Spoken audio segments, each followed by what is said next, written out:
जब लक्ष्मण ने अश्वमेध यज्ञ के विशेष आग्रह किया तो श्री रामचंद्र जी अत्यंत प्रसन्न हुए और बोले, हे सौम्य, इस विषय में मैं तुम्हें राजा इल की कथा सुनाता हूँ। प्रजापति कर्दम के पुत्र इल वाहलीक देश के राजा थे। एक समय शिकार खेलते हुए वे उस स्थान पर जा पहुंचे जहां स्वामी कार्तिकेय का जन्म हुआ था और भगवान शंकर अपने सेवकों के साथ पार्वती का मनोरंजन करते थे। उस प्रदेश में शिव की माया से सभी प्राणी स्त्री वर्ग के हो गए थे। नर, पशु, पक्षी या मनुष्य कोई भी दृष्टिगत नहीं होता था। राजा इल ने भी सैनिकों सहित स्वयं को वहां स्त्री रूप में परिणित होते देखा। इससे भयभीत होकर वे शंकर जी के शरणागत हुए और उनसे पुरुषत्व प्रदान करने की प्रार्थना करने लगे। जब भगवान शंकर ने उनकी प्रार्थना स्वीकार नहीं की तो उन्होंने व्याकुल होकर गिड़गिड़ा कर उमा से प्रार्थना की। इससे प्रसन्न होकर उमा ने कहा कि मैं भगवान शंकर की केवल अर्धांगिनी हूँ, इसलिए मैं तुम्हें तुम्हारे जीवन के केवल आधे काल के लिए पुरुष बना सकती हूँ।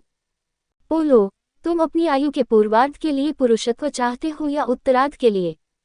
इल कुछ क्षण सोचकर बोले कि देवी, ऐसा कर दीजिए कि मैं 1 मास पुरुष और 1 मास स्त्री रहा करूं। पार्वती जी ने तथास्तु कहकर उनकी इच्छा पूरी कर दी। इस वरदान के फलस्वरूप इल प्रथम मास में त्रिभुवन सुंदरी नारी बन गए तथा इल से इला कहलाने लगे। इल उप क्षेत्र से निकलकर उस सरोवर पर पहुंचे जहां सोमपुत्र बुध तपस्या कर रहे थे। इला पर दृष्टि पड़ते ही बुध उस पर आसक्त हो गए एवं उसके साथ रमन करने लगे। उन्होंने राजा के साथ आए स्त्रीरूपी सैनिकों का वृतांत जानकर उन्हें किन्पुरुषी किन्नरी होकर पर्वत के किनारे रहने का निर्देश दिया। उन्होंने आग्रह करके इल को 1 वर्ष के लिए वहीं रोक लिया। 1 मास पश्चात इला ने इल के रूप में पुरुषत्व प्राप्त किया।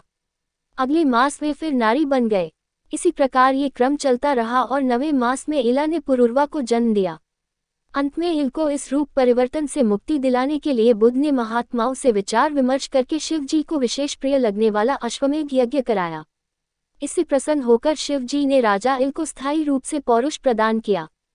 श्री रामचंद्र जी बोले, हे महाबाहु, वास्तव में अश्वमेध यज्ञ अमित प्रभाव वाला है।